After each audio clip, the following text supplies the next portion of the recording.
உலகமெங்கும் வாழ்ந்து கொண்டிருக்கும் ஜீ தமிழ் நியூஸ் தொலைக்காட்சியினுடைய கோடிக்கணக்கான ரசிக பெருமக்களுக்கு எங்களது பட்டிமன்ற குழுவினரின் சார்பாக இனிய தமிழ் புத்தாண்டு சித்திரை திருநாள் நல்வாழ்த்துக்களை தெரிவித்துக் கொள்கிறோம்.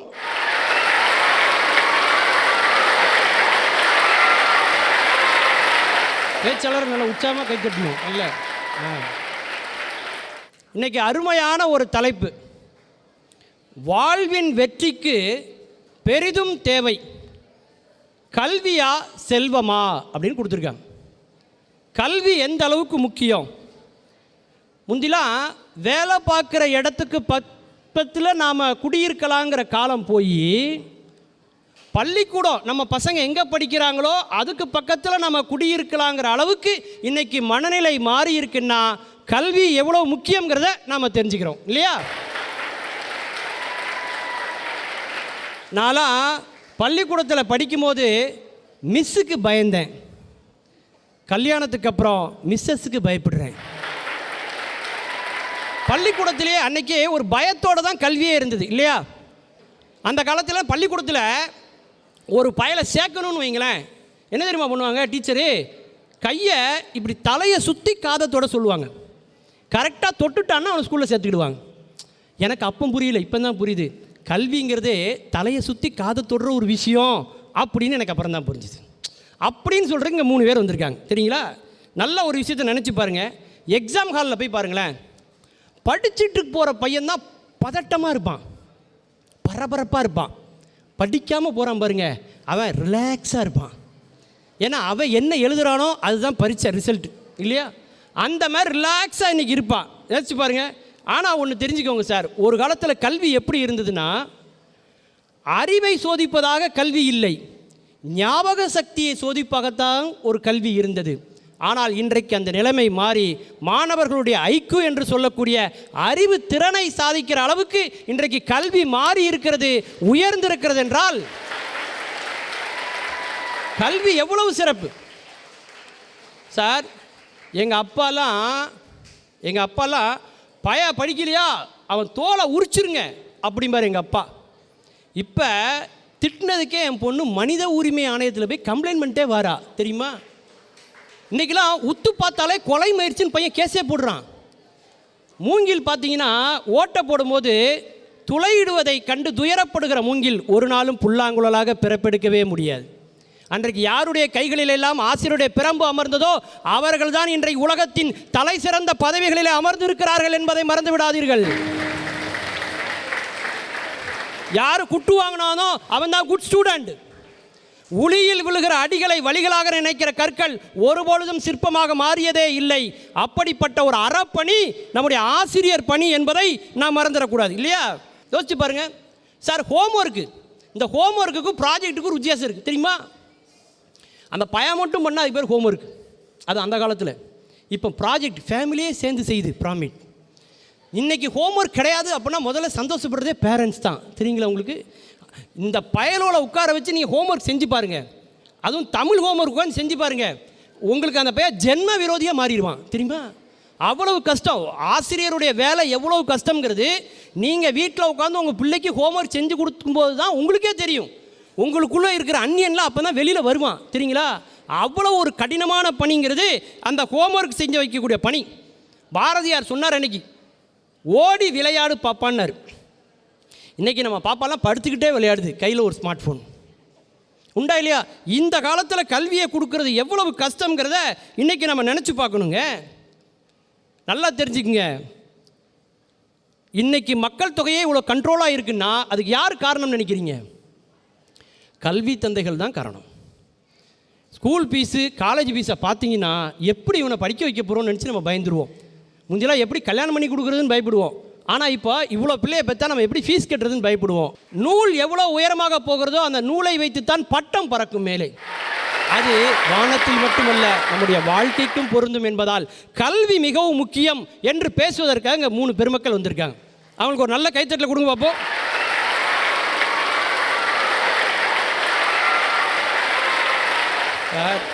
கல்வியை விட ரொம்ப முக்கியமானது ஒன்று இருக்குது, செல்வம். பணம் இல்லைன்னு எதாவது நடக்குமா?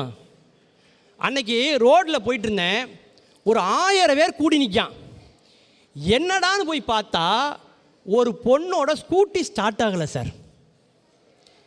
ஏதோ பெரிய ஆக்சிடெண்ட் தான் ஆகிருக்குமோன்னு நினச்சேன். அதுவும் ஒரு பொண்ணோட ஸ்கூட்டி மட்டும் ஸ்டார்ட் ஆகலைன்னு வைங்களேன், ஒவ்வொரு ஆணுக்குள்ளேயும் இருக்கிற மெக்கானிக் அப்பந்தான் கண்முழிப்பான், ஆளாளுக்கு ஒரு ஐடியா கொடுப்பான்.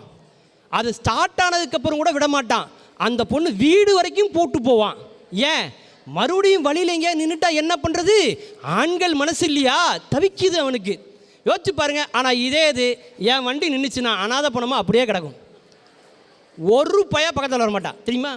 நானும் ஃபேஸ்புக்கில் அன்றைக்கி ஒரு கமெண்ட் போட்டேன், 10 ஆச்சு 11 ஆச்சு 12 ஆச்சு, ஒருத்தர் கூட லைக்கே பண்ணல சார். 1 மணிக்கு ஒருத்தர் லைக் போட்டார், ரொம்ப சந்தோஷப்பட்டேன். அப்புறம் பார்த்தா அதுவும் அன்லைக் ஆயிடுச்சு. முந்திலாம் ஊருக்கு வந்துட்டு என் வீட்டுக்கு வராமல் போனேன்னு கேட்போம்ல, இப்போ அப்படி கிடையாது. ஆன்லைனுக்கு வந்துட்டு ஒரு லைக் கூட போடாமல் போயிட்டேன் அப்படின்னு நான் ஃபோன் பண்ணி கேட்டேன், ஏன்டா அப்படின்னேன். தெரியாமல் பரல் போட்டுட்டு அதனால் அன்லைக் ஆகிட்டுன்னா. யோசிச்சு பாருங்கள், ஒரு பொம்பளை பிள்ளை ஒரு ஸ்டேட்டஸ் போட்டுச்சுன்னா பலாப்பழத்தை ஈமச்ச மாதிரி குச்சி குச்சி குச்சி 500 கமெண்ட் 1000 ஷேர் அப்படி வருது. நம்ம ஏதாவது கமெண்ட் போட்டால் அப்படியே கிடக்கு. சரி, அப்படி அந்த பொண்ணு என்ன தான் போட்டிருக்குன்னு பார்த்தா நான் தூங்க போகிறேன்னு போட்டிருக்கு. நம்ம இப்போ என்ன போட்டிருக்கான்னு பார்த்தா நான் தூக்கில் தொங்க போகிறேன்னு போட்டிருக்கான். இதுக்கு யாரும் கண்டுக்கவே இல்லை. இன்றைக்கி பணத்துக்கு தான் இன்றைக்கி எல்லோரும் முக்கியத்துவம் கொடுக்குறாங்க.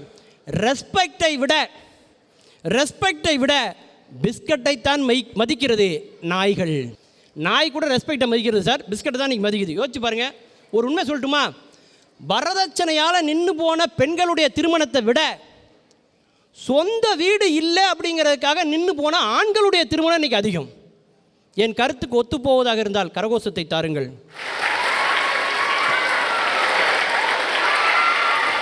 இப்போ கல்யாணம்னா கூட எவ்வளவு செலவாகுது தெரியுமா? எங்கள் பையெல்லாம் மேரேஜ் ஃபிக்ஸ் ஆனால் டான்ஸ் கிளாஸ் கோச்சிங் போயிட்டுருக்கான் சார். ஏன்னா கல்யாணத்தன்னைக்கு டான்ஸ் ஆடணுமாவே. அன்னைக்கு கல்யாண வேடையில் ஒரு பொண்ணு ரிஜெக்ட் பண்ணிட்டு நோ டைவர்ஸ் அப்படின்ட்டு. என்னென்னு கேட்டால் மாப்பிள்ளைக்கு ஆட தெரியல. முந்திலாம் பணம் மொய் எழுதுவாங்க இல்லையா நம்ம ஊர்லலாம். இப்போ QR கோடு சார், பொண்ணு கையில் மெகந்தியாக போட்டு விட்ருக்காங்க. எல்லாம் கிஃப்ட்டை கொடுத்துட்டு QR கோட் ஸ்கேன் பண்ணி போயிட்டே இருக்கான் ஒவ்வொருத்தனும். அந்த அளவுக்கு காலம் மாறிட்டு இருக்கு. எது பொண்ணு எது பொண்ணோட அம்மானே தெரிய மாட்டேங்குது. பொண்ணை விட அவள் அம்மா பயங்கரமாக மேக்கப் போட்டிருக்கு. பொண்ணோட தங்கச்சி மேக்கப் போட்டால் கூட அதில் ஒரு அர்த்தம் இருக்குது. ஏன்னா அடுத்த பொண்ணு அதுதான் அப்படின்னு ஒத்துக்கலாம். அம்மா அதோட மேக்கப் போட்டிருக்கு இல்லையா? எது பாட்டு எது பியூட்டின்னு தெரிய மாட்டேங்குது நமக்கு. அப்படி இருக்குது மேக்கப்பில் ஒன்றும். யோசிச்சு பாருங்கள். இப்போ இந்த இடத்துல சிரிச்சு நீங்கள் எனக்கு பிரச்சனை உண்டு பண்ணக்கூடாது சார். நான் யதார்த்தமாக பேசுகிறேன் இல்லையா? எல்லாமே இன்றைக்கி பணமாக இருக்குது. நல்லா தெரிஞ்சுங்க. ஞாயிற்றுக்கிழமை நீங்கள் ஆடு மாடு கோழி இதெல்லாம் சாகடிக்கிறீங்களா இல்லையா? அதுக்காக தான் திங்கக்கிழமை உங்களை வச்சு சாகடிக்குது. உண்டா இல்லையா? பணத்துக்காக தான் இன்றைக்கி எல்லாருமே போய்கிட்டு இருக்கோம் அப்படிங்கிறத மறந்துடக்கூடாது. பணம் இல்லைன்னா இந்த உலகத்தில் எதுவுமே கிடையாது சார். என் ஒய்ஃப் கூட பார்த்தீங்கன்னா அந்த சூரிய வம்சம் படத்து தேவயானி மாதிரி படித்து கலெக்டர் ஆகிட்டாங்களா அப்படின்னு நினைக்கிறீங்களா? அப்படி கிடையாது. இட்லிலேருந்து உப்புமா செஞ்சாங்க. உப்புமாவை கேவலமாக நினைக்கக்கூடாது. உப்புமாவும் அத்தை பொண்ணு ஒன்று. எதுவும் கிடைக்கலன்னு உப்புமா பண்ணுவாங்க. எவனும் கிடைக்கலன்னு அத்தை பொண்ணு தலையில் கட்டி வச்சுருவான். சரிங்களா? இந்த கொரோனா நேரத்தில் எங்கள் வீட்டில் என் ஒய்ஃப்ட்ட கேசரி கேட்டேன் சார். எங்கள் வீட்டில் என்ன தெரியுமா பண்ணால், கேசரிக்கு சுக்கு மிளகு இஞ்சி கருவேப்பிலை கொத்தமல்லி இதெல்லாம் போட்டு தான் எனக்கு கேசரியே கொடுத்தாங்க. இந்த கபசுர குடிநீர் இருக்குல்ல, கபசுர குடிநீர், அதில் தான் எங்கள் வீட்டில் உப்புமாவே கிண்டி சாப்பிட்டோம். கபசுர உப்புமா அப்படின்னு பேர். எமர்ஜென்சி நேரத்தில் எவ்வளோ கஷ்டப்பட்டோம் அப்படிங்கிறதெல்லாம் நம்ம பார்க்கலாம். ஆனால் பணம் மட்டுமே இன்றைக்கி மகிழ்ச்சியை தந்துருமா? போன தலைமுறையிலலாம் 3 வேளை கூட சாப்பிட்டது கிடையாது இல்லையா? ஆனால் இந்த தலைமுறையில் எல்லோருமே 3 வேளையும் நாம் சாப்பிட்டு கொண்டு இருக்கிறோம். ஏன்? சாப்பிட்டா தான் மாத்திரப்பட முடியும் இல்லையா? அந்த அளவுக்கு நம்ம ஒரு ஆயுசில் பாதி அன்றைக்கி அறுவடை பண்ணிடுச்சு நவீன விஞ்ஞானம், நவீன வேளாண்மை தொழில்நுட்பம் இல்லையா? பணத்தால் மட்டுமே எல்லாத்தையுமே நம்ம சாதிச்சிட முடியாதுங்கிறது இவங்களுடைய கருத்து. இல்லை செல்வந்தான் முக்கியம் அப்படின்னு இவங்க பேசுகிறாங்க. இன்றைக்கி எல்லோரும் இந்த ஸ்மைலின்னு ஒன்று ஷேர் பண்ணுறான் இல்லையா? அந்த ஸ்மைலியில் மட்டும்தான் சிரிப்பு இருக்குது.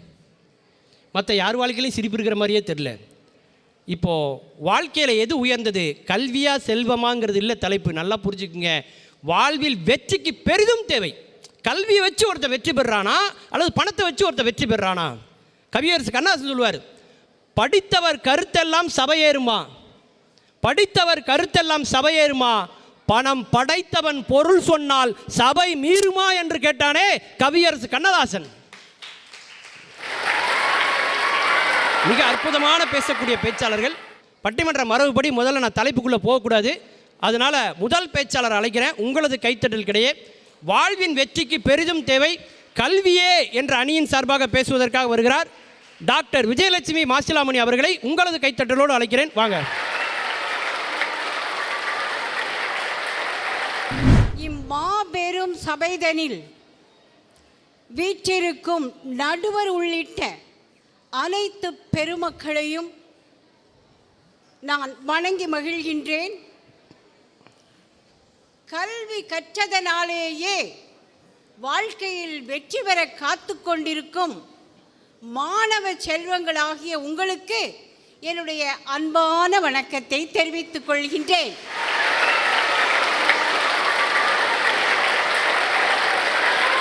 வெற்றி வேண்டுமா போட்டு பாரடா எதிர் நீச்சல்.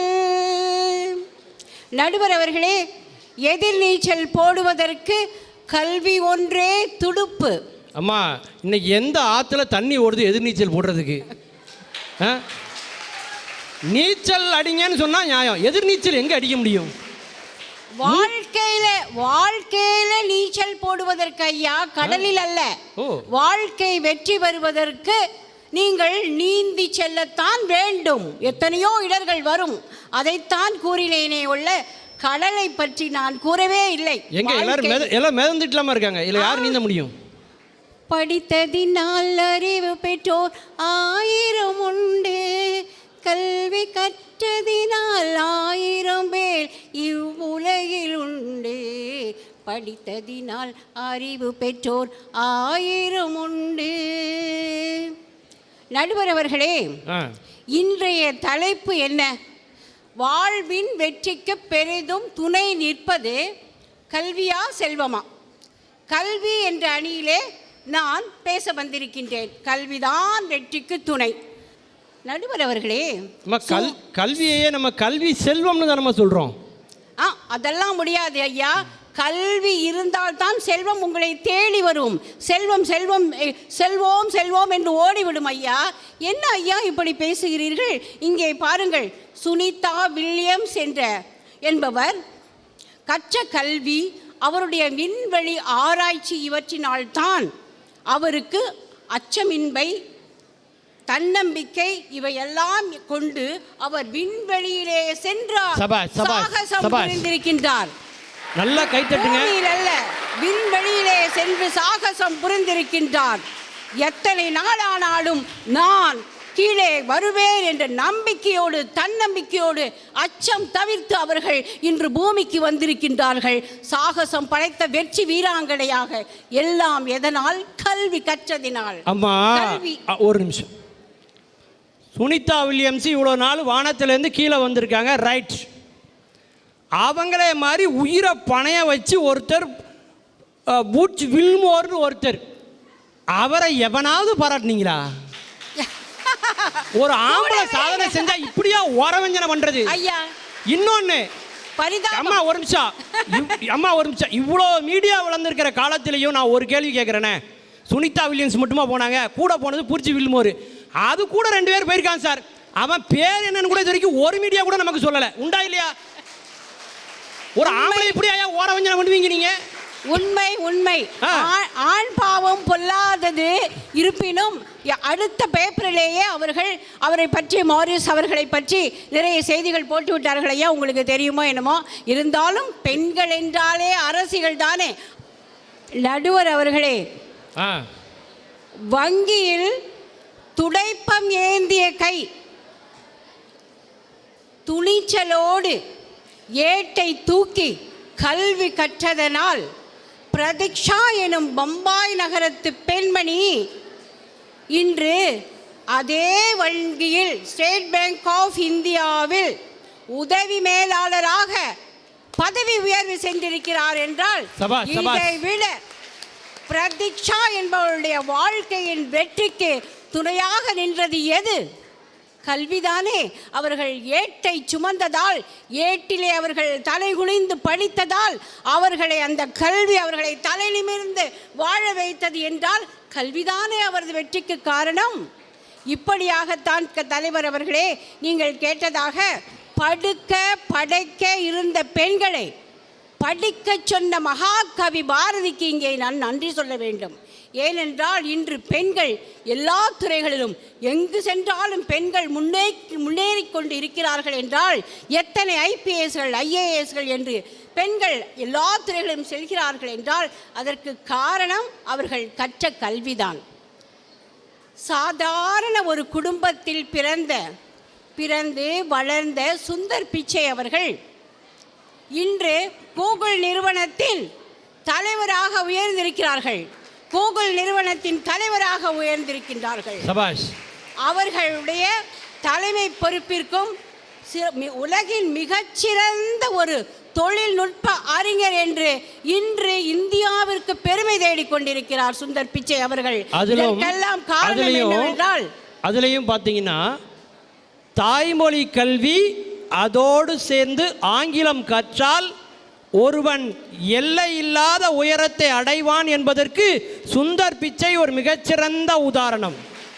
அவரே ஐஐடி காரக்பூர்ல படித்த அவர் உலகத்தினுடைய மனித குலத்துக்கு சேவை செய்து கொண்டிருக்கிறார் என்றால் காரணம் அவர் கற்ற கல்வி என்பதை பெருமையோடு இந்த மாமன்றம் பதிவு செய்கிறது. அவர்களுடைய கல்விதான் அவரை ஹார்வர்டு பல்கலைக்கழகத்திற்குள் நுழைய செய்து அவருடைய சிந்தனையை விசாலமாக்கியது. அவர்களே, இப்படியாகத்தான் இதே போன்றுதான் தொழிலதிபர் ஸ்ரீதர் வேம்பு SSN கல்வி நிறுவனத்தின் சிவநாடார் ஐடியா இளன் என்ற கம்பெனியின் நிறுவன தலைவர் CEO இளங்கோ என்று நாம் அடுக்கிக் கொண்டே போகலாம். இவர்களெல்லாம் ஆரம்ப கல்வியை தமிழில் படித்தவர்கள். பின்னர் தான் அவர்களுக்கு ஆங்கிலம் துணை நின்றது என்பது இங்கே குறிப்பிடத்தக்கது. தமிழின் பெருமையையும் நான் இங்கே சொல்லிக் கொள்கின்றேன். ஆக வெற்றியின் திறவுகோலாக கல்விதான் இருந்திருக்கிறது. வெற்றியின் திறவுகோலாக கல்விதான் நிற்கின்றது.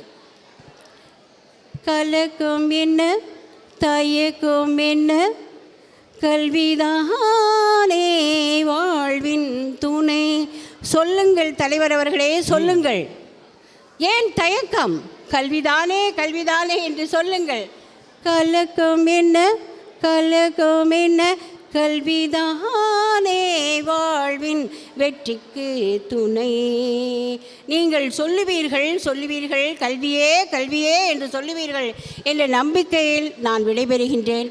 நன்றி, வாய்ப்புக்கு நன்றி, வணக்கம். அருமையாக சொன்னாங்க. மகாகவி பாரதியாரை பற்றி சொன்னாங்க. பாரதியார் ஒரு பாடத்திட்டத்தையே வகுத்தார் தெரியுமா? அவர் வகுத்த பாடத்திட்டம் என்னன்னா, எழுத்து, படிப்பு, அறிவியல், பௌதீகம், கைத்தொழில், பூமி சாஸ்திரம், ராஜ்ய சாஸ்திரம், பொருள், அறிவியல், பௌதீகம், விவசாயம், கைத்தொழில், தோட்டத்துறை, சரீர பயிற்சி, இது எல்லாத்தை விட யாத்திரை, இவை அனைத்தும் கலந்த ஒரு திட்டம் இருக்க வேண்டும் என்று நமக்கு வகுத்து கொடுத்தவர் நம்முடைய மகாகவி பாரதி என்பதை மறந்துட முடியாது.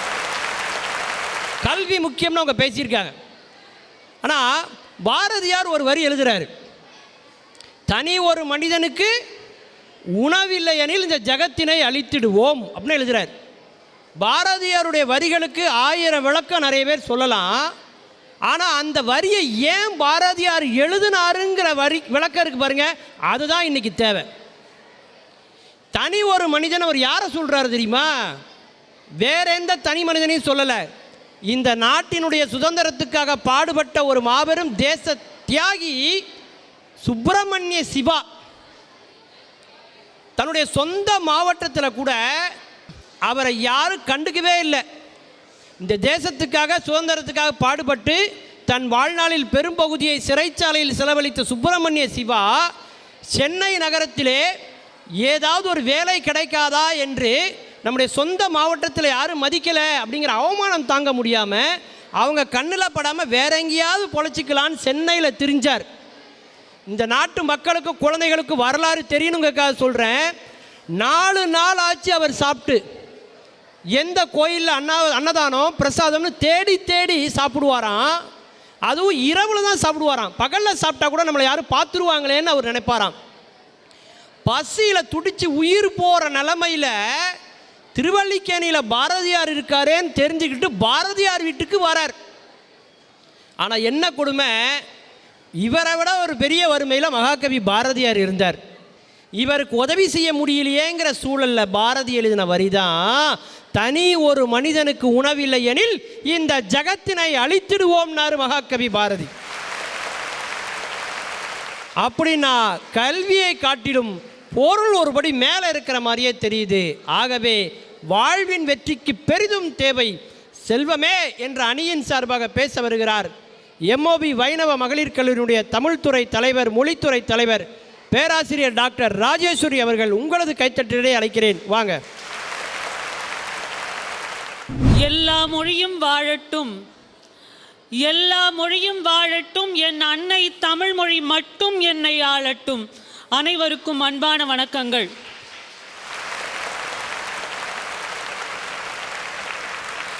பொதுவாக சபையில் அறிஞர்கள் இருப்பார்கள், பொதுவாக சபையில் அறிஞர்கள் இருப்பார்கள். ஆனால் அறிஞர்களே சபையாக இருப்பதை என் வாழ்நாளில் முதல் முறையாக பார்க்கின்றேன். சபாஷ் சபாஷ். இது அளவான கூட்டம் மட்டுமல்ல, மிகவும் அழகான கூட்டமாக எனக்கு தோன்றுகிறது. இவங்க எல்லாமே பணம் படைத்த அறிஞர்கள். எண்ணிக்கையில் மட்டுமல்லாமல் எண்ணத்திலும் உயர்ந்தவர்கள் மத்தியில் பேசுவதில் எனக்கு மட்டற்ற மகிழ்ச்சி. இன்றைய தலைப்பு, வாழ்வில் வெற்றிக்கு பெரிதும் தேவை கல்வியா செல்வமா? இதில் என்னங்க உங்களுக்கு சந்தேகம்? இதெல்லாம் ஒரு கேள்வியா?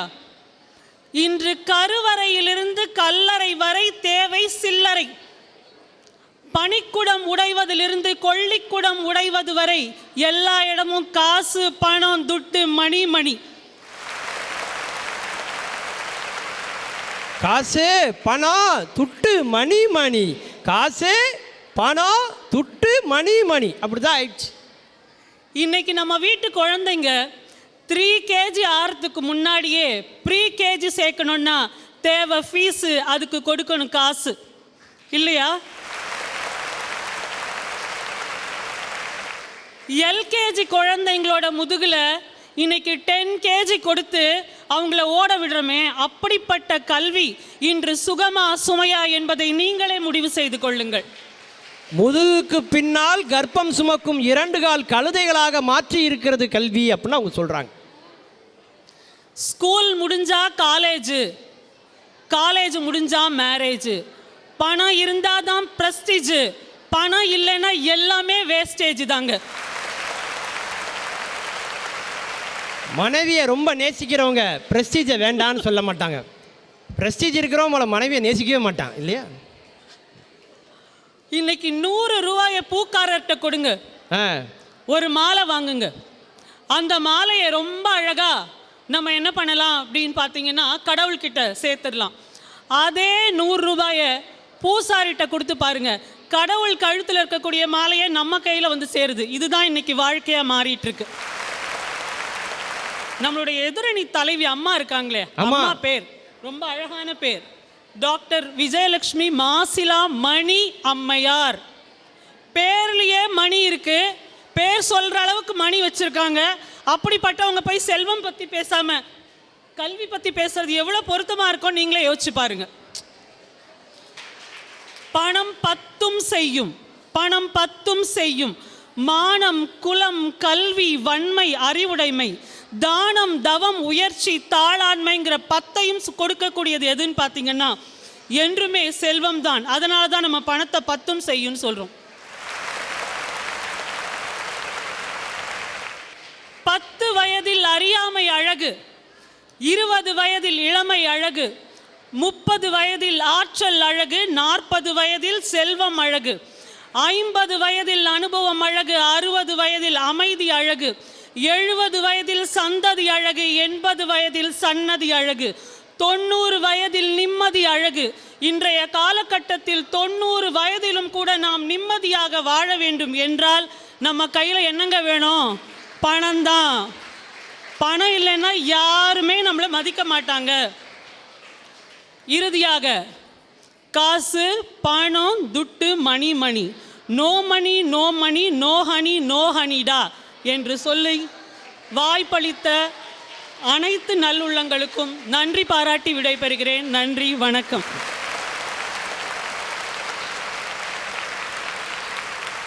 பணம் தான் முக்கியம் அப்படின்னு அவங்க பேசியிருக்காங்க. ஷாப்பிங் போகிறதுக்கு அம்மா ஷாப்பிங் போகிறதுக்கு ஆண்களுக்கு காசு வேணும். ஷாப்பிங் போகிறதுக்கு பெண்களுக்கு காசு வேண்டாம், கால் இருந்தாலே போதும். அவங்க வாடு போய் ஷாப்பிங் பண்ணுவாங்க. ஏன்? பே பண்ணுறதுக்குள்ள நாம் பே பண்ண வேண்டியிருக்கு இல்லையா? கல்வி எந்த அளவுக்கு முக்கியம்னு இவங்க பேசுனாங்கன்னா அதை விட பணம் முக்கியம்னு சொல்லியிருக்காங்க. உண்மை.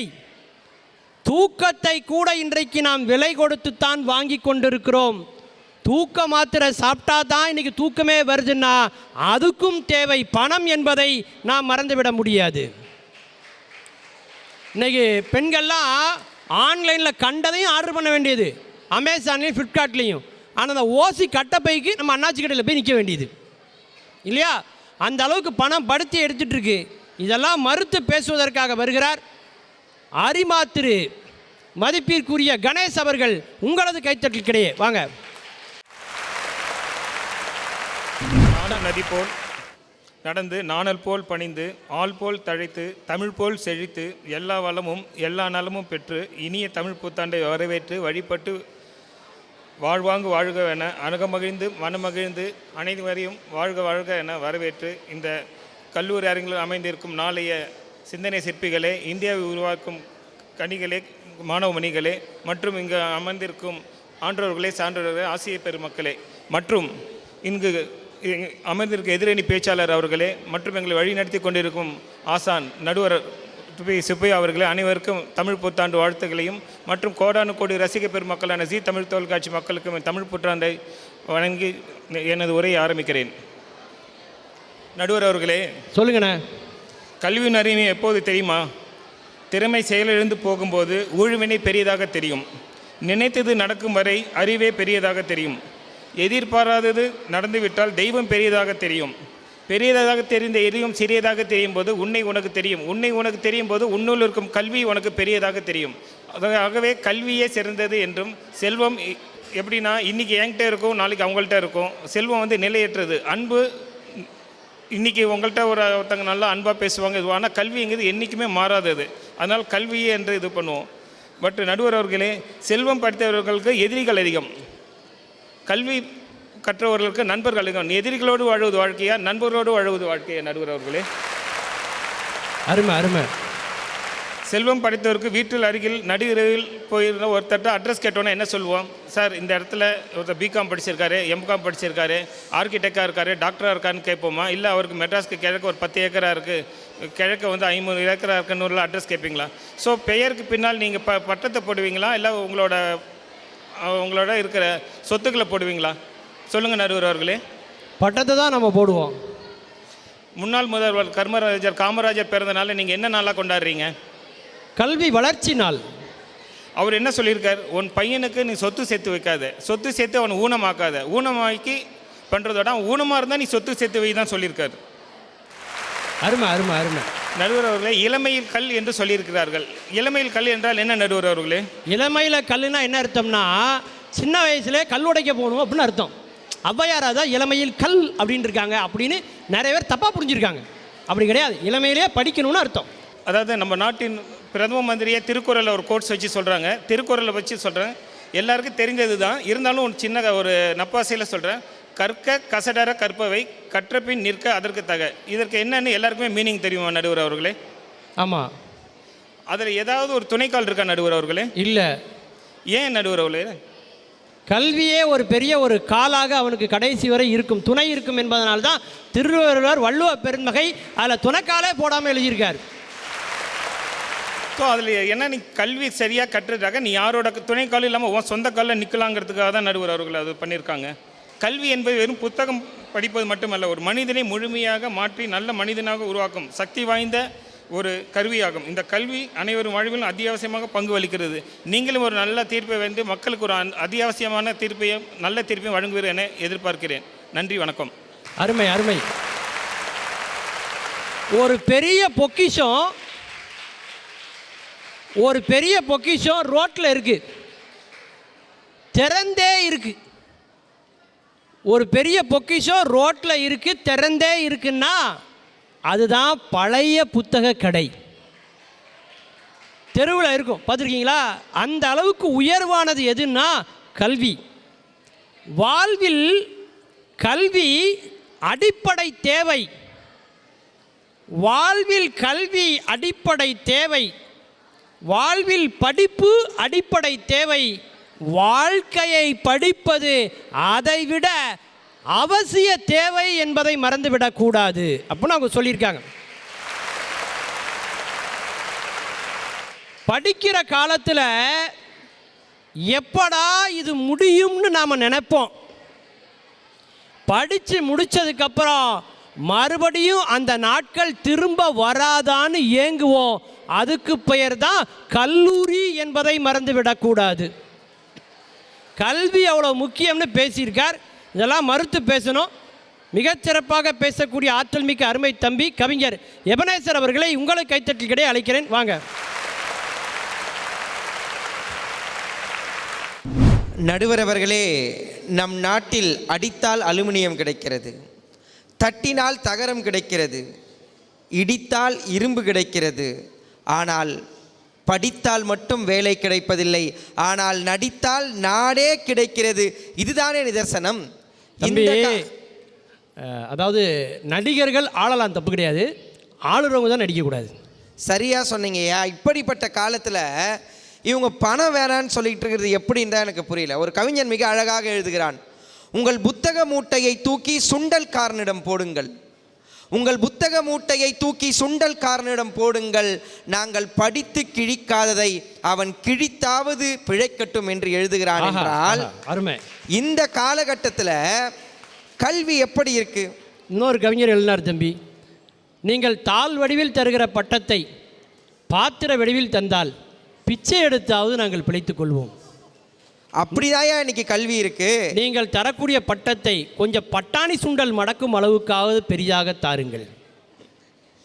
இதெல்லாம் தெரிஞ்சு நீங்களே எப்படி அந்த அணிக்கு சாதகமாக தீர்ப்பு சொல்ல போறீங்கன்னு எனக்கு தெரியல. கட்டாயமாக எங்களுக்கு தான் சொல்லுவீங்க. இன்றைய கல்வி முறை மதிப்பெண்ணை எப்படி எடுக்க வேண்டும் என்று சொல்லிக் கொடுக்கிறதே, மதிப்புகளை எப்படி மற்றவருக்கு கொடுக்க வேண்டும் என்று மாணவர்களுக்கு சொல்லிக் கொடுக்கிறதா? ஒரு காலகட்டத்தில் அப்பா கிட்ட பையன், அப்பா பிஸ்கட்டுப்பா வாங்கி கொடுப்பா, பிஸ்கட்டு என்று அழுத பையன் அப்பா வெளியே நிற்க வைக்கிறாங்கப்பா, ஃபீஸ் கட்டுப்பா என்று அழுகிறான் என்றால் அப்படிப்பட்ட காலத்தில் நாம் இருந்து கொண்டிருக்கிறோம். இவங்க பணத்தை சாதாரணமாக சொல்லிட்டாங்க. நடுவர் அவர்களே, இன்று படித்தவன் பாடம் நடத்துகிறான், படிக்காதவன் தான் பள்ளிக்கூடமே பல இடங்களில் நடத்துகிறான் என்றால் அதுதானே எங்களுடைய செல்வத்தினுடைய பெருமை. பல்கலைக்கழகமே நடத்துகிறாங்கப்பா. ஐயா, நம்ம பட்டிமன்றத்தை பாட்டு மன்றமாக மாற்றி எதிரனுடைய தலைவர் அவர்கள் அமர்ந்திருக்காங்க. ஆமாம், எல்லாம் 60s 70s பாட்டாக வந்துச்சு பாருங்க ஐயா. இப்போ வந்துட்டாங்க. இப்போ வீட்டுக்கு எப்படி போவாங்க இவங்க? இங்கேருந்து வெளியே போய் ஆட்டோக்காரங்கிட்ட நான் ஒரு MA BEd படிச்சிருக்கேன், என்னை எடுத்துகிட்டு போயிட்டு ரயில்வே ஸ்டேஷனில் விடுன்னு சொன்னா என்ன பண்ணுவான்? போமா உன் வேலையை பார்த்துன்னு சொல்லுவான். உனக்கு குறுந்தொகை தெரியுமா, நறுந்தொகை தெரியுமா அப்படின்னா குறுந்தொகைக்கும் இங்க மதிப்பு இப்ப இல்ல, நறுந்தொகைக்கும் மதிப்பு இப்ப இல்ல, எல்லாம் பணத்தொகைக்கு மட்டும்தான் மதிப்பு இருக்கிறது என்பதை நம்ம புரிஞ்சுக்கணும். சரி, எல்லாரும் இப்போ இவங்க கல்வின்னு பேசுறாங்களே, படிச்சு என்ன செய்ய போறோம்? படிச்சு முடிச்சு வேலைக்கு போவோம். அடுத்து அப்பா அம்மா என்ன சொல்றாங்க? படிக்கும் போதே நல்ல ஸ்கோப் இருக்கிற வேலைக்கு போடா, அப்போதான் கை நிறைய காசு சம்பாதிப்பேன்னு காசை அடித்தளமாக கொண்டுதான் இன்று கல்வியை இயங்கி கொண்டிருக்கிறது என்பதை எதிரணியினர் மறந்துவிடக்கூடாது. அருமை. இவங்க பேசுறது எப்படி தெரியுமா நடுவர் அவர்களே இருக்கு? எல்லாம் இருக்கு சட்டியில, கீரை கடைய மத்து இல்லைன்னா.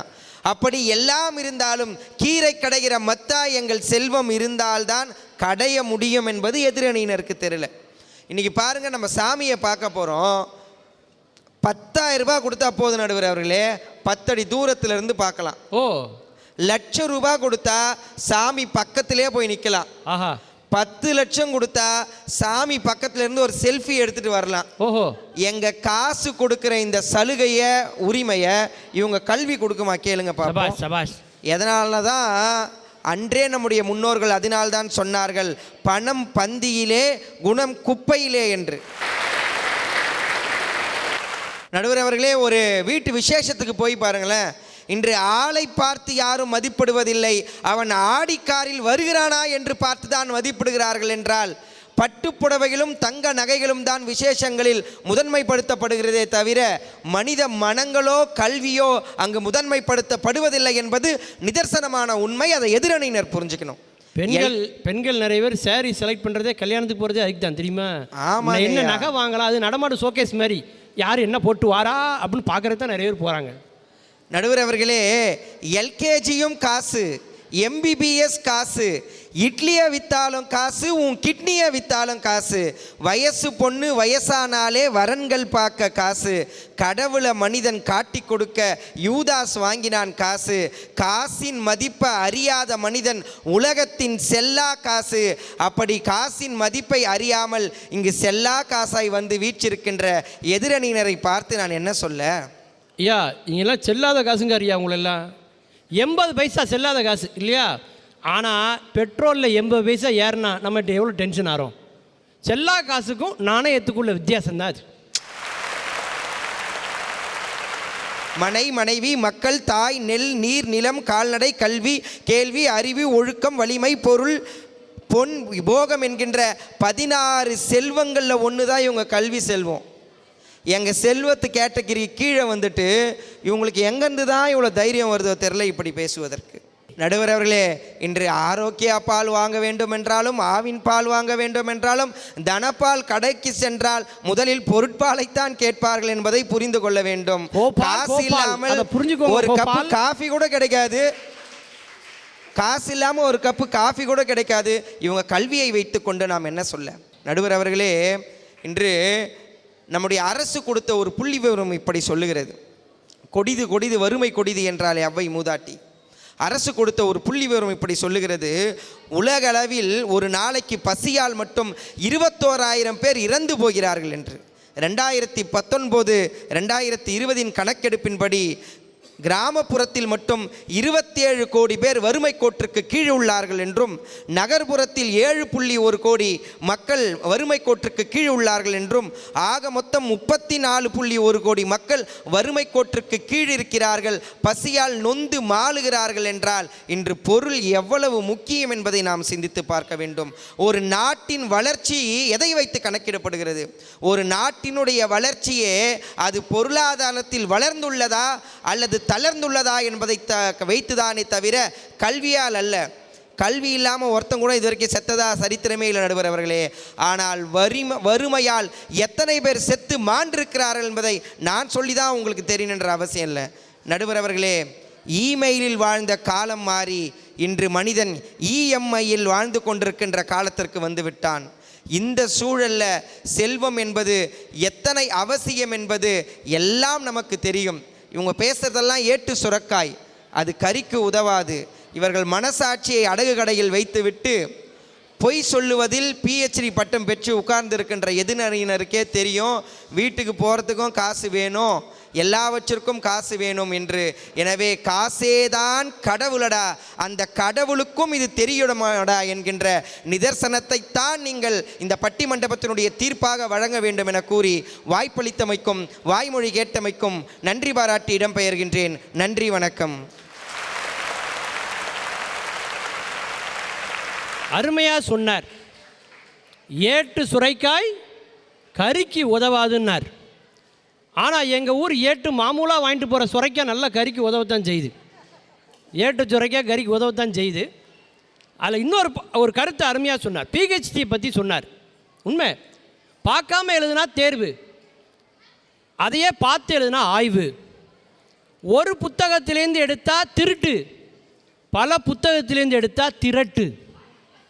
இன்றைக்கி மூர் மார்க்கெட்டிலே முனைவர் பட்டங்களே கிடைக்கிற அளவுக்கு கல்வியால் எதையும் விலை கொடுத்து வாங்க முடியும் என்ற காலத்தில் இருந்துட்டு என்ன பேசுகிறீங்கன்னு அவர் கேட்டிருக்கார்.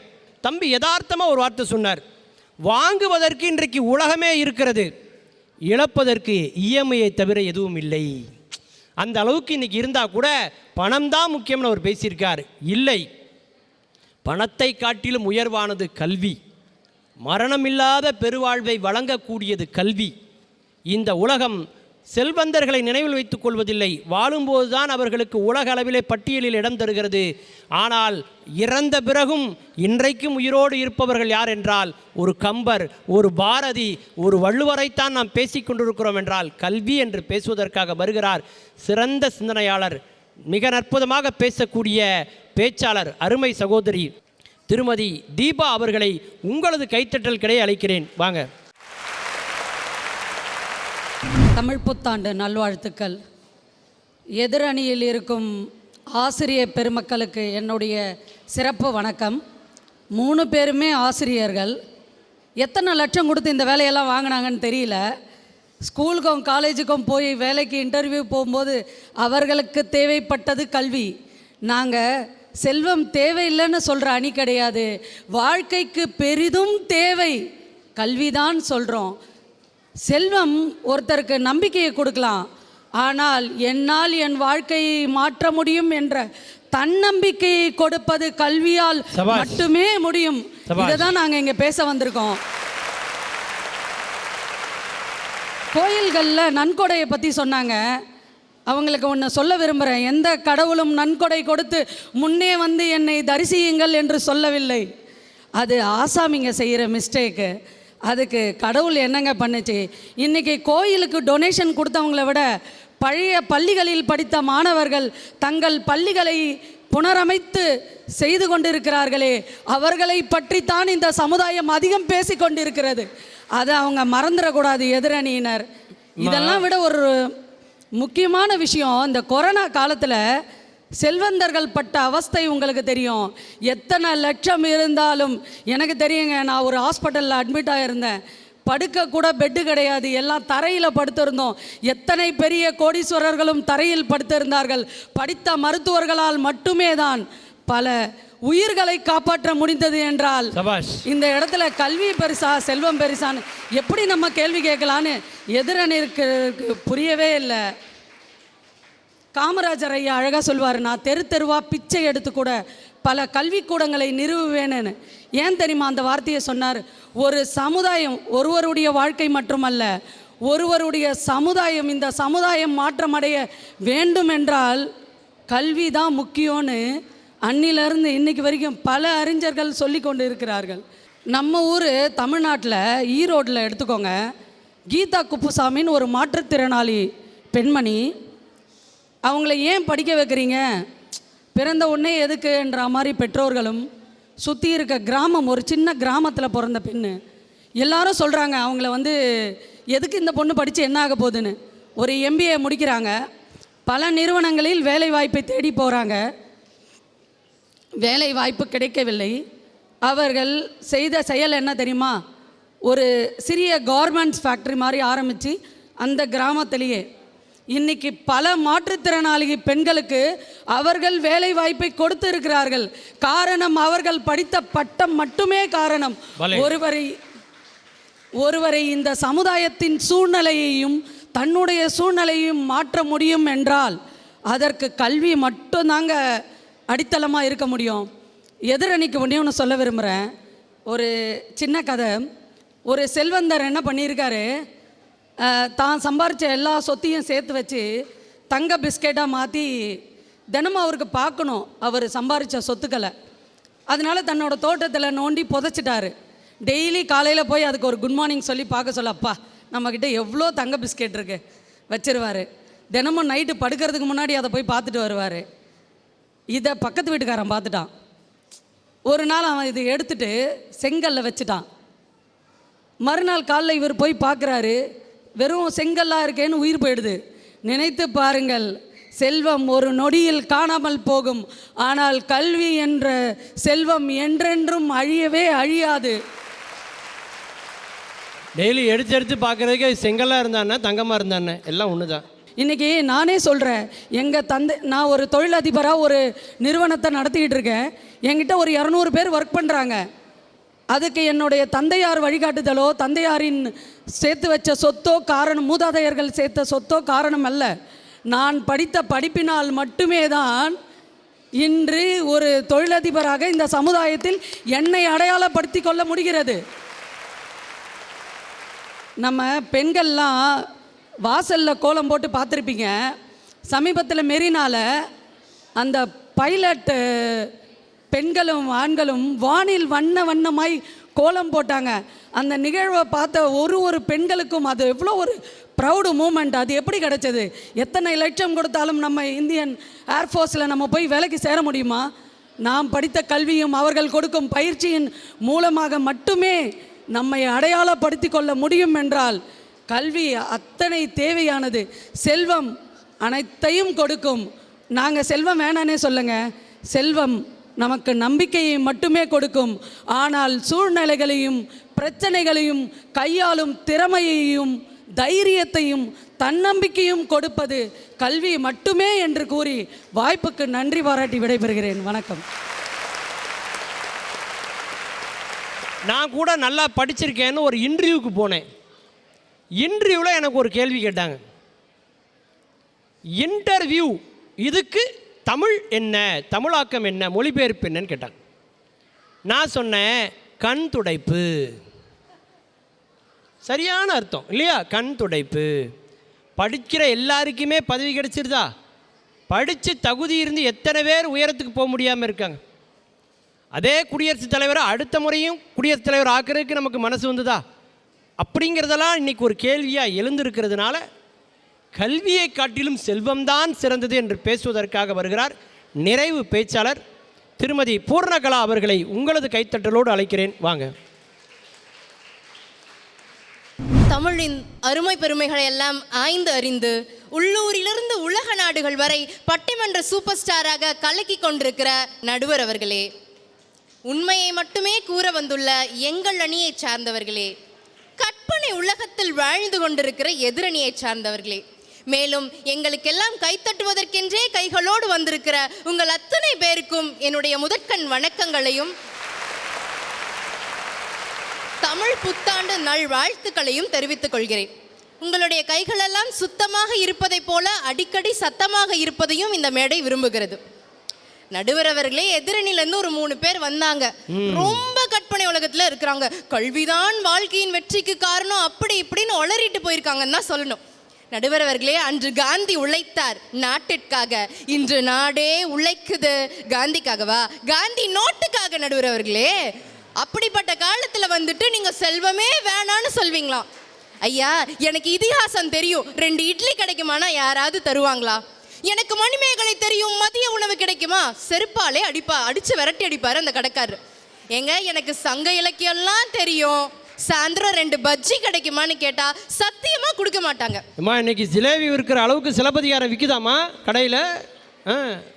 ஐயா, 10 ரூபாய் இல்லைன்னா இன்னைக்கு பஜ்ஜி கூட உங்களுக்கு சொந்தம் இல்லாத காலத்துல வந்துட்டு கல்விதான் முக்கியம், செல்வமே வேணாம் அப்படிங்கிறீங்க. ஐயா, உங்களுடைய கல்வி எல்லாம் எப்படி தெரியுமா? வாட்ஸ்அப் ஸ்டேட்டஸ்களுக்கு வேண்டாம், நன்றாக இருக்கும். ஆனால் வாழ்க்கையில் ஸ்டேட்டஸ் வேண்டும் என்றால் செல்வம் தான் அவசியம். சபாஷ் சபாஷ். இங்கே நமக்கெல்லாம் ஆல்பர்ட் நோபலை பற்றி தெரிந்திருக்கும். மிகப்பெரிய செல்வந்தர், அப்படி ஒரு செல்வந்தர். அவர் ஒரு முறை காலையில் எந்திரிக்கும் போது அவருக்கு ஒரு செய்தி வருகிறது, ஆல்பர்ட் நோபல் இறந்து விட்டதாக ஒரு வதந்தி கிளம்புகிறது. அதை பார்த்துன்னு ரொம்ப வருத்தப்படுறாரு. அன்னைக்கு அவர் முடிவு பண்றாரு, நான் இறந்த பிறகு கூட என்னுடைய பெயர் மதிப்பிற்குரிய இடத்தில் இருக்க வேண்டும் என்று செய்த முடிவின் காரணமாக தன்னுடைய சொத்துக்களை எல்லாம் வைத்து கல்வியிலும் கண்டுபிடிப்புகளிலும் சிறப்பாக இருப்பவர்களுக்கு உலகிலேயே மிகச்சிறந்த விருதான நோபல் பரிசை கொடுக்க வேண்டும் என்று அவர் முடிவு செய்தார். ஆக ஒரு செல்வந்தர் நிலைத்தால் கல்வியாளர்களுக்கு கூட அங்கீகாரம் கொடுக்க முடியும்னு சொன்னா கல்வி பெரியதா செல்வம் பெரியதா? நடுவர் அவர்களே, போன வாரம் நீங்க ஆன்லைன்ல பார்த்திருந்தீங்கன்னா தெரிஞ்சிருக்கும், பில்கேட்ஸ் அவர்கள் ஒரு சின்ன டீ கடையில் போய் டீ குடிச்சாராம். ஆன்லைன் ஃபுல்லா அந்த வீடியோ தான் போகுது. காரணம் என்ன? அவ்வளவு பெரிய செல்வந்தர் இந்த சிறிய டீ கடையில் வந்து டீ குடிச்சிருக்காருன்னு சொல்லியே அந்த டீ கடைக்காரர் இன்னைக்கு பணக்காரர் ஆயிட்டார். ஏங்க, எதிரணியில் இருக்க 3 பேரையும் போய் பக்கத்தில் இருக்க டீ கடையில் டீ குடிக்க சொல்லுங்க. எத்தனை ஆன்லைனு, இன்ஸ்டாகிராமு, எத்தனை டிவிலங்க போடுவாங்க? ஏன்னா அவர்கள் செல்வந்தர்கள் இல்லை. ஆக செல்வத்திற்கு எவ்வளவு மதிப்பு இருக்குன்னு பாருங்க. எங்க, இதை விட ஒரு அற்புதமான விஷயம் சொல்றேன். எங்க நடுவர் அவர்களுக்கு ஒரே ஒரு முறை திருமணமாகி ஒரே ஒரு மனைவி மட்டும் இருக்காங்க. இது உண்மையான சம்பவங்க. கல்யாணம் ஆன புதுசில் எங்கள் நடுவர் அவர்கள் அன்னிக்கிட்ட போய் சொன்னார், எனக்கு கழித்தொகை தெரியும், குறுந்தொகை தெரியும், ஐந்தொகை தெரியும், நெடுந்தொகை தெரியும்னாரு. எங்கள் அண்ணி ரொம்ப விவரங்க. நிறுத்துங்க, இந்த மாதம் குடும்பம் நடத்துறதுக்கு பேங்க்கில் கொஞ்சமாவது தொகை இருக்கா இல்லையா, ஒரே கேள்விதான் கேட்டாங்க. நடுவர் அவர்களே, சம்சாரமாக இருந்தாலும் சரி, சமுதாயமாக இருந்தாலும் சரி, செல்வம் இருந்தால்தான் உங்களுக்கு மதிப்பு, செல்வம் இல்லை என்றில் உங்களுக்கு மதிப்பே கிடையாது. எங்க சொந்தக்காரன் பத்திரிகையில கூட நீங்க செல்வந்தரா இருந்தா தாங்க தாய் மாமாங்கிற பேர்ல உங்க நேம் வரும், இல்லைன்னா வரும்.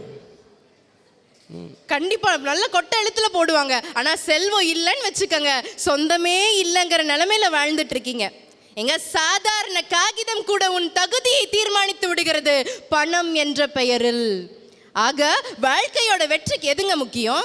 எங்க இந்த அரங்கம் முழுவதும் இத்தனை மாணவ மாணவிகள் இருக்காங்க, அவங்களெல்லாம் வழி நடத்துறதுக்கு இத்தனை ஆசிரியர்கள் இருக்கிறாங்க. எல்லாரையும் பார்த்து நான் ஒரே ஒரு கேள்வி கேட்குறேன். கல்விதான் சிறந்ததுன்னு சொல்றீங்களே, இந்த மாதம் சம்பளத்துக்குல தான் 1ஆம் தேதி ஆனால் சம்பளம் வருது, அந்த சம்பள பணத்துக்கு பதிலாக இந்த மாதம் நீங்கள் செய்த கல்வி சேவைக்காக திருக்குறளை கொடுக்கிறோம், இந்த மாதம் நீங்கள் செய்த கல்வி சேவைக்காக குறுந்தொகையை கொடுக்கிறோம். எந்த ஒரு ஆசிரியராவது வேலை செய்வாராங்களே? எல்லாரும் எதற்காக வேலை செய்கிறார்கள்? செல்வம் வேண்டும் என்பதற்காகத்தான் கல்வியை கற்றுக் கொடுக்கவே வராங்க. இந்த காலத்தில் போயிட்டு என்னமோ கல்விதான் முக்கியம்னு அதை பேசுறதுக்கு 3 பேர் வேற வந்திருக்காங்க. ஏங்க இதெல்லாம் விடுங்க. ஒரு கல்யாணங்க, மாப்பிள்ளை பையனுக்கு என்ன தெரியும்? திருக்குறள் தெரியும், தொல்காப்பியம் தெரியும், கம்பராமாயணம் தெரியும், மகாபாரதம் தெரியும். யாராவது பொண்ணு கொடுப்பாங்களா? யாராவது பொண்ணு கொடுப்பாங்களாங்க?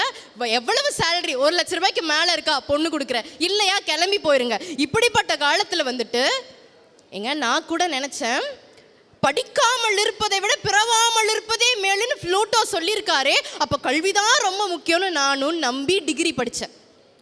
ஒரு டிகிரி படித்தா 4 பேரை காப்பாற்றிடலாம் நம்பிக்கையில் படித்தேன்.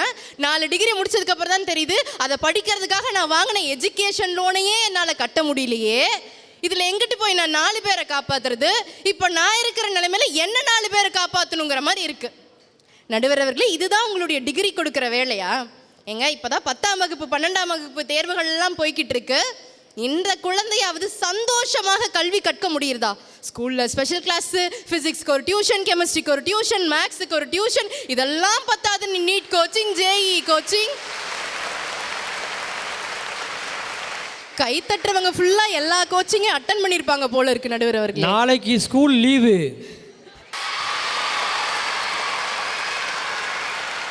ஒரு வாரம் கண்டினியூஸா ஸ்கூல் லீவு அப்படின்னு சொன்னா மாணவர்கள் ஏன் கைத்தட்டி ரசிக்கிறாங்கிறத பாடத்திட்டம் என்றைக்காவது உணர்ந்திருக்கிறதா? இது ஒரு நல்ல கேள்வி நடுவர் அவர்களே. ஏங்க இத்தனை ஸ்பெஷல் கிளாஸையும் முடிச்சுட்டு எக்ஸ்ட்ரா கோச்சிங் கிளாஸ் எல்லாம் படிச்சுட்டு மார்க் வாங்கிட்டு நீட்டாக போய் நின்னா, நீட் எக்ஸாமில் 2 மார்க்கில் போயிட்டோமா, நீட் எக்ஸாமில் 3 மார்க்கில் தோல்வி விட்டுட்டோமாங்கிறாங்க. எங்க என் மகன் காத்து வாங்குவதற்குத்தானே அவன் அறைக்கு மின்விசிறி வாங்கி கொடுத்தேன், கடைசியில் அது அவனை காவு வாங்கி விட்டதே என்று எத்தனை நடுத்தர வர்க்க பெற்றோர்கள் இன்று கதறிக்கொண்டிருக்கிறார்கள்.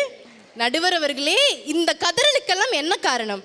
கொஞ்சம் அதிகமாக செல்வம் இருந்திருந்தா இந்த கல்லூரி இல்லைன்னா அந்த கல்லூரி, அந்த கல்லூரி இல்லைன்னா அதுக்கு அடுத்த கல்லூரின்னு போய் இன்னைக்கு கல்வி கிடைச்சிருக்குமே. அந்த பணம் கூட இல்லாத காரணத்தினால தானங்க இன்னைக்கு எத்தனை ஏழை மாணவர்கள் தங்களை மறித்து கொள்கிறார்கள். ஏங்க சிக்னல்ல பலூன் விற்கிற சிறுமிக்கு கூட அதை வாங்குகிற வயது தானங்க இருக்கு. ஆனா அந்த குழந்தைக்கு செல்வம் இல்லாத காரணத்தினால் ஒரு அரசு பள்ளியில கூட சேர்ந்து படிக்க முடியாத நிலைமை இருக்குன்னு சொன்னா, அப்போ கல்வி முக்கியமா செல்வம் முக்கியமா? செல்வம் இருந்திருந்தால் அந்த குழந்தையை கல்வியை கூட வாங்கியிருக்குள்ளங்க. எங்க 1000 பேரை எதிர்த்து வாழ்வதல்ல வாழ்க்கை, 1000 பேரை எதிர்த்து கூட வாழ்ந்துடலாம், ஆனால் ஒருவரை கூட எதிர்பார்த்து வாழ்ந்துடக்கூடாது. அப்படி யாரையுமே எதிர்பார்த்து வாழாத நிலையை செல்வம் தாங்க கொடுக்குது. ஏங்க 5000 ரூபாய் இருந்தால் பொட்டி கடை வைக்கலாம், 50000 ரூபாய் இருந்தால் மளிகை கடை வைக்கலாம், 5 லட்சம் ரூபாய் இருந்தால் டிபார்ட்மெண்ட் ஸ்டோர் வைக்கலாம், 50 லட்சம் ரூபாய் இருந்தால் ஒரு பெரிய ஃபேக்டரி கட்டி படித்த இத்தனை பட்டதாரிகளுக்கு வேலை கொடுக்கலாங்க. நடுவர் அவர்களே, படித்தவர்கள் எல்லாம் 1ஆம் தேதி ஆனால் சம்பளம் வாங்குகிறார்கள், செல்வந்தர்கள் தான் 1ஆம் தேதி ஆனால் சம்பளம் கொடுக்கிறார்கள். நீங்க சம்பளம் வாங்கணுமா சம்பளம் கொடுக்கணுமா நீங்க தான் முடிவு செய்யணும். என்ன சொல்கிறாங்கன்னா, என்னதான் நீ விழுந்து விழுந்து படித்தாலும் ஃபஸ்ட் பெஞ்சு போய் அப்படிலாம் லாஸ்ட் பெஞ்சு கேரண்ட்டை தான் வேலைக்கு போக போகிறேங்க அவங்க. உண்மை நடுவர் அவர்களே, நடுவர் அவர்களே, செல்வத்தோட அருமையை நீங்க யார்கிட்ட கேட்கணும் தெரியுமா? நினைச்சதெல்லாம் கிடைக்கிற 2K கிட்ஸ் கிட்ட இல்ல, கிடைச்சதை வச்சே வாழ்ற 80s கிட்டயும் இல்ல, நினைச்சதும் கிடைக்காம கிடைச்சதும் பிடிக்காம இளமையெல்லாம் ஏழ்மையிலையும் முதுமையெல்லாம் இஎம்ஐலையும் வாழ்ற 90s கிட்ஸ் கிட்ட கேட்கணுங்க செல்வத்தோட அருமைனா என்னன்னு. இந்த பாயிண்ட் உங்களுக்கு என்ன புரிஞ்சுன்னு இப்படி கைத்திட்டு இருக்கீங்க? எல்லாம் 2K கிட்ஸா இருந்துகிட்டு 90 கிட்ஸ் கை தட்டிட்டு இருக்கீங்க. எல்லாம் 90s கிட்ஸ் ப்ரொடியூஸ் பண்ண ப்ராடக்ட் நடுவர்களே. அதனால தான் திரைக்கடலோடியும் திரவியம் தேடுன அவ்வையும் இல்லாரை எல்லோரும் எள்ளுவர் செல்வரை எல்லோரும் செய்வர் சிறப்புன்னு வள்ளுவரும் அன்னைக்கே சொல்லிட்டு போயிருக்காங்க. சொத்தை சேர்த்து வைங்க, அதுதான் உங்க வாழ்க்கைக்கு வெற்றியை உருவாக்கும்னு அன்னைக்கே சொல்லிட்டு போயிருக்காங்க. நடுவர் அவர்களே, ஒரு 5000 ரூபாய் வேணும் அப்படின்னா 8 வருஷ டிகிரி படிப்பை போய் வச்சோம்னா 5000 ரூபாய் கொடுப்பாங்களா? சத்தியமா கிடைக்காது. உற்றார உறவினரும் நண்பர்களும் கைவிட்ட நிலையில் கூட என்னோட 8 வருஷ டிகிரி படிப்பு கொடுக்காத 5000 ரூபாயை 8 கிராம் தங்கம் கொடுக்கும் என்று சொன்னால் வாழ்க்கைக்கு உதவுவது எதுங்க? கல்வியா செல்வமா? நடுவர் அவர்களே, நம்முடைய முண்டாசு கவியே சொல்கிறார், உப்புக்கும் புளிக்கும் வக்கற்று என்னை நிக்க வைத்து விடாதே காளி அப்படின்னு வேண்டாரு. அவர் வேற எதுவும் வேண்டல, உப்புக்கும் புளிக்கும் வக்கற்று என்னை நிக்க வைத்து விடாதே, நான் நாத்திகனாகி விடுவேன் என்று வேண்டுகிறார். அது மட்டும் இல்லைங்க, தனத்தையும் இன்பத்தையும் கொடு, எனக்கு இந்த தரணியின் நல்ல பெயர் கொடுன்னு கேட்கிறாரு. அப்போ இந்த தரணியில நீங்க நல்லா வாழணும்னா தனம் வேணும் என்று முண்டாசி கவியே சொல்லியிருக்காருங்க. ஆகவே my dear sisters and brothers என்று சொன்ன விவேகானந்தரை நமக்கெல்லாம் தெரியும். ஆனா அந்த விவேகானந்தர் சிக்காகோ செல்வதற்கே சேதுபதி ஐயர் என்ற ஒருவர் கொடுத்த பணம் தான் காரணம். அந்த பணம் மட்டும் அவர் கொடுக்கவில்லை என்று சொன்னால் நரேந்திரன் என்ற இளைஞன் நரேந்திரனாகவே பிறந்து நரேந்திரனாகவே இறந்திருப்பார். ஆனால் சேதுபதி ஐயர் கொடுத்த காசின் காரணமாகத்தான் நரேந்திரன் என்ற இளைஞன் நரேந்திரனாக பிறந்து விவேகானந்தராக விஸ்வரூபம் எடுத்து நம்முடைய மனதிலெல்லாம் அன்புள்ள சகோதர சகோதரிகளே என்ற விதையை விதைத்திருக்கிறார். நடுவர் அவர்களே, படித்தவர்கள் எல்லாம் வரலாறு படிக்கலாம், படித்தவர்கள் எல்லாம் வரலாறு படிக்கலாம், கல்வி உங்களை வரலாறு படிக்க வைக்கும். ஆனால் வாழ்க்கையில் சாதித்த செல்வந்தர்கள் ஆனால் வரலாறே படைக்கலாம். ஆக வரலாறு படிக்க வேண்டுமா இல்லை வரலாறு படிக்க வேண்டுமா என்பதை நீங்கள் தான் முடிவு செய்ய வேண்டும். இது அத்தனைக்கும் மேல காசு முக்கியமே இல்லை, கல்விதான் முக்கியம்னு இந்த 3 பேரும் சொன்னாங்கன்னா எங்க 3 பேர்கிட்ட இருக்கிற எல்லா புத்தகங்களையும் கொண்டு வந்து இவங்க கிட்ட கொடுத்துட்றோம். இவங்க அக்கௌண்ட்ல இருக்கிற அந்த கொஞ்சம் செல்வத்தை மட்டும் எங்க ஜிபே நம்பருக்கு டிரான்ஸ்ஃபர் பண்ண சொல்லுங்க. தீர்ப்பை எங்கள் பக்கம் கூறினால் நடுவருக்கும் அதில் பங்கு உள்ளது என்று கூறி நல்லதொரு வாய்ப்புக்கு நன்றி பாராட்டி விடைபெறுகிறேன். நன்றி, வணக்கம். 2 பக்கம் பேசிட்டாங்க. இப்போ தீர்ப்பு சொல்லணும். வாழ்வில் வெற்றிக்கு பெரிதும் காரணம் கல்வியா செல்வமா? உயிருள்ள உறவினர்களிலே யார் மிகவும் முக்கியமானவர் என்பதை அவர்களிடத்தில் இருக்கிற அந்த உயிரற்ற பணம்தான் முடிவு செய்கிறது, இல்லையா? வடகம் போடும்போது காக்கா வரும், நாம் என்ன பண்ணுவோம்? அதை துரத்தி விடுவோம்.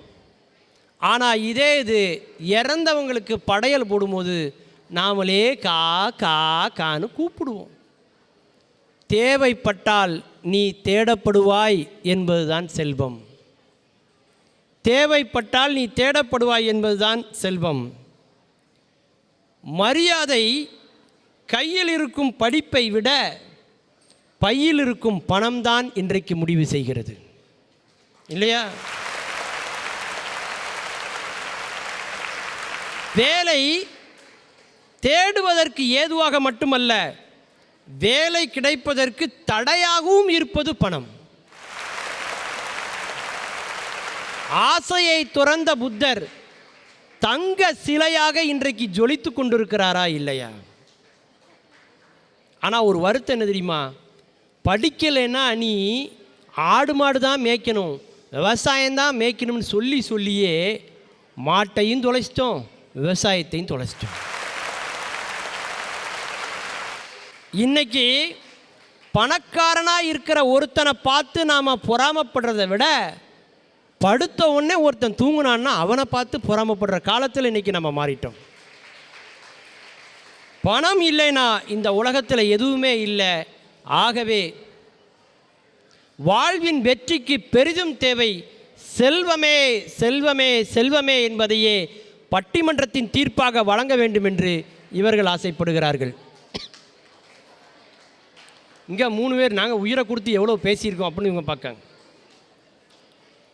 சார், ஒரு காலத்தில் நாம் புல்லரிக்கிற மாதிரி வாசித்த புத்தகமெல்லாம் இன்னைக்கு செல்லரிச்சு போச்சு. அறிவு சுரங்கம் எவ்வளவு தமிழில் இருக்குது தெரியுங்களா? கல்வி, அறிவு, நாலேஜ். தோல்வியின் விளிம்பில் நாம் இருந்தால் கூட போராடினால் வெற்றி கிடைக்கும் என்பதைத்தான் தோனி இந்த தலைமுறைக்கு ஒரு தன்னம்பிக்கையாக காட்டியிருக்கிறார் என்பதை மறந்துவிட முடியாது.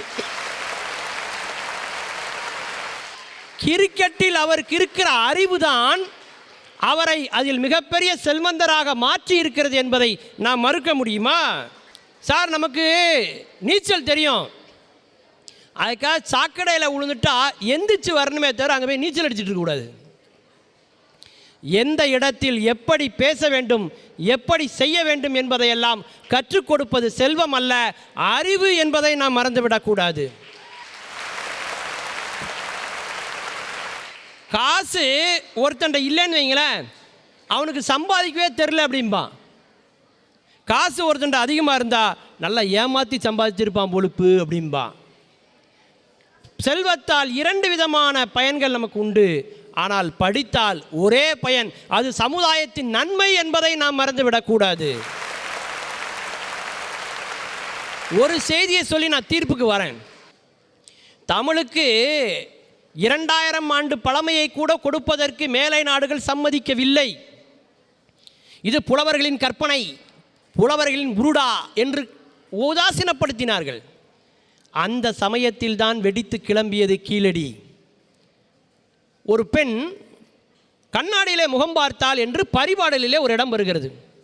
திருப்பரங்குன்றத்தினுடைய மலையின் அழகை வர்ணிக்கிற போது ஒரு புலவர் எழுதுகிறார், இதை உலகம் ஒத்துக்கலை. ஏன்?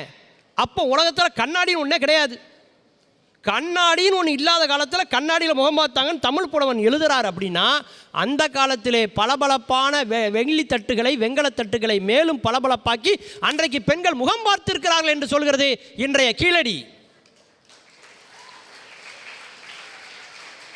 கீழடியில் கிடைத்த பொருட்களை எல்லாம் கார்பன் டேட்டிங் என்று சொல்லக்கூடிய கரிம பகுப்பாய்வு, வெப்ப உமிழ்வு சோதனைக்கு அனுப்புகிறார்கள். அவன் சொல்லுகிறான் அறிவியல் பூர்வமாக தமிழுக்கு 2000 ஆண்டுகள் அல்ல 5000 ஆண்டுகளுக்கு மேற்பட்ட பழமை உடைய மொழி நம்முடைய தமிழ் மொழி என்று சொல்கிறான்.